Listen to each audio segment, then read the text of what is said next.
kien hemm preżenti l-Marija u l-Ispirtu Santu, biss il-Knisja titwielet f'Pentekoste għal darb'oħra hemm preżenti Marija u l-Ispirtu Santu. Preżenza tal-Madonna mhijiex kombinazzjoni f'Pentekoste. Hija fil-pjan ta' Alla li Marija kienet hemm. U kull darba li l-Knisja għandha bżonn Pentekoste ġdid, għandha bżonn il-qawwa tal-Ispirtu Santu u l-preżenza tal-Madonna flimkien. San Franġista Assisi li tant taraf din ir-rabta bejn Marija u l-Ispirtu Santu, isejjaħ il-Madonna bħala l-arusa tal-Ispirtu Santu. Għax tant hija mgħuda ħaġa waħda miegħu f'dak kollu li Alla jkun irid jagħmel fil-Knisja. U dak li jaqgħad Alla m'għandux jifirdu l-bniedem. Jeħtieġ jekk iridu nesperjenzaw din il-bidla kbira, din il-qawwa tal-Ispirtu biex nitqazzu u nevanġelizzaw kif rajna fir-riflessjonijiet tagħna fil-jiem ta' qabel. Jeħtieġ immorru lura fiċ-ċenaklu biex nesperjenzaw kif għamlu l-Apostli Pentekoste fil-ħajja tagħna. Għalhekk tifhmu din il-qawwa tar-Rużarju eżistijej. Tifhmuha. Tifhmu x'qawwa kbira għandu r-Rużarju.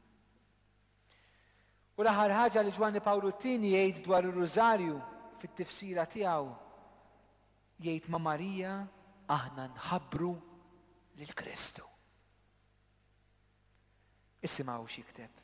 Il-Verġni ta' Rużarju tissokta bil-ħidma tagħha li tħabbar lil Kristu. Lil min tħabbru l-Kristu l-Madonna? Meta nitolbu Rużarju eżistijej, Marija qed tkun profeta għalik, għalija.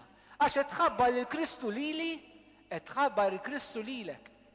Qed iġibilna l-Ġesu kif ġabitu għand Eliżabetta eżistijej. Meta Marija tqila bi Kristu marret għandha, ħadditilha lil Ġesu, qed tħabbarula, qed tagħtihula, qed toffrihula. Marija kontinwament iġġib il-preżenza ta' bina Ġesu.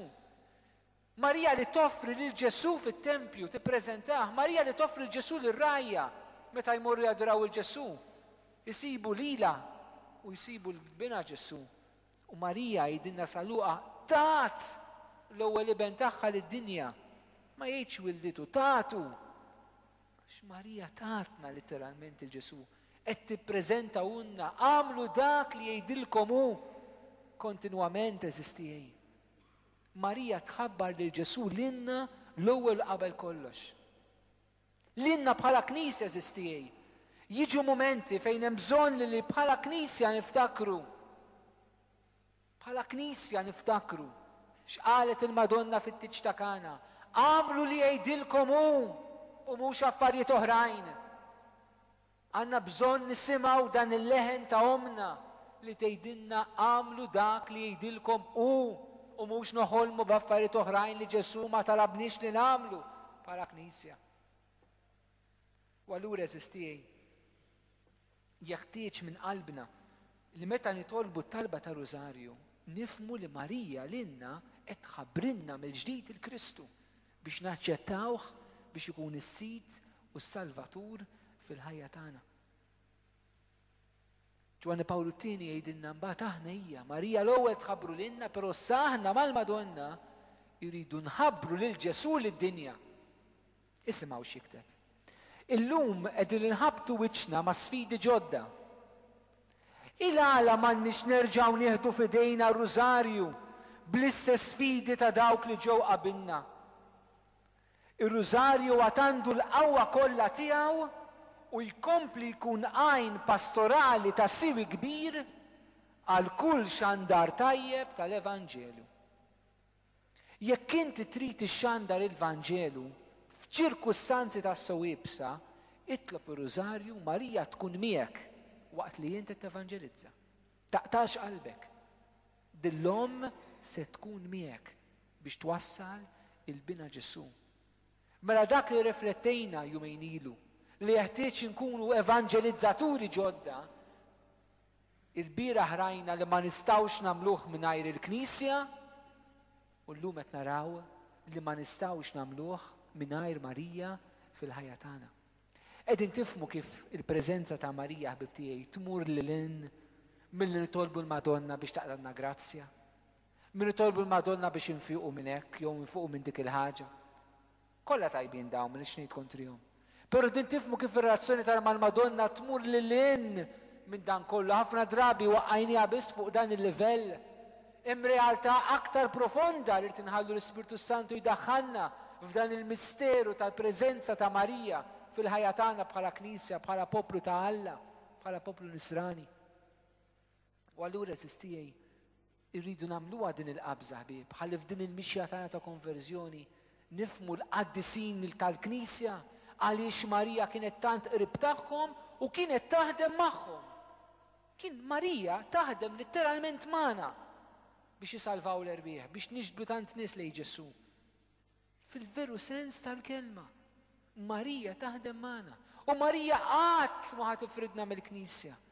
Meta l-Madonna deret il-Juan Diego ġewwa Guadalupe, bagħtitu għand l-isqof, għax Marija dejjem tipponta lejn il-Knisja. Marija għandha mħabba kbira lejn il-Knisja. U jekk inkunu maqogħdin magħha għandna garanzija li ħankunu maqogħdin mal-Knisja żgura x'il-Madonna qatt ma ħadd tifridna mill-Knisja. Qatt hija il-Knisja kif tista' tifred il-wlieda. Mela min Marija iġib firda fil-Knisja, eżistijej, inganni tax-xitan dawn, anka fil-parroċċi tagħna. Meta nġeldu statwa tal-Madonna moħra daw il-ħmerijiet.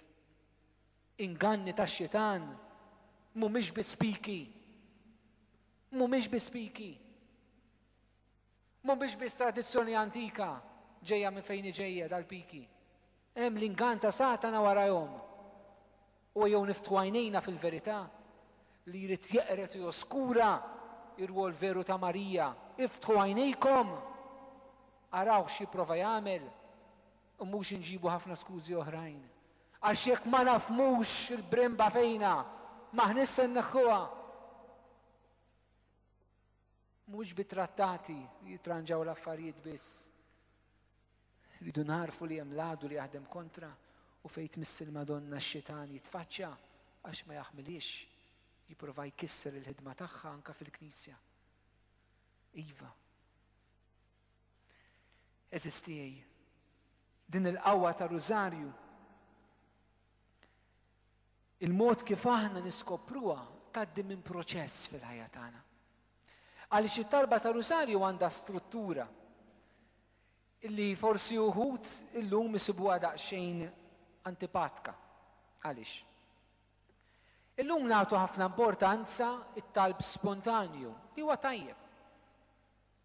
Ħafna drabi huwa reazzjoni għat-talb ta' ħafna santi, Għabbe kon tara nies jekk għandhom jidlek fader, nitlob tajjina xi santi u jaraw li żgur jitolbuhom kollha qabel ma jorqdu. Ġenerazzjoni iktar żagħżugħa tgħidlek ma nibżon dan ħafna tal-bis-santi. Jiena nitkellem mal-mulej f'qalbi kif inħoss. Nejn huma tajbin, u vera. Għandna nitkellmu mal-mulej f'qalbna kif inħossu nixtiequ nitkellmu miegħu. Però kif qedna fit-tieni riflessjoni, kif qalilna Ġwanni Pawlu t-tieni, it-talb huwa arti. L-Apostli Ġesu qalulu mulej għallimna nitolbu. U l-mod kif ġie msawwar ir-Rużarju eżistijej hemm ħsieb u spiritwalità profonda li nixtieq li naqsamha magħkom ukoll.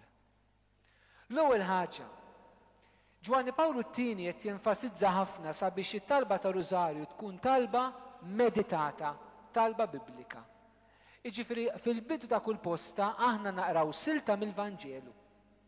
B'hekk inkunu qegħdin impoġġu l-kelma Alla fiċ-ċentru ta' din it-talba tagħna. Il-qawwa ta' Rużarju hija wkoll għax hija talba biblika.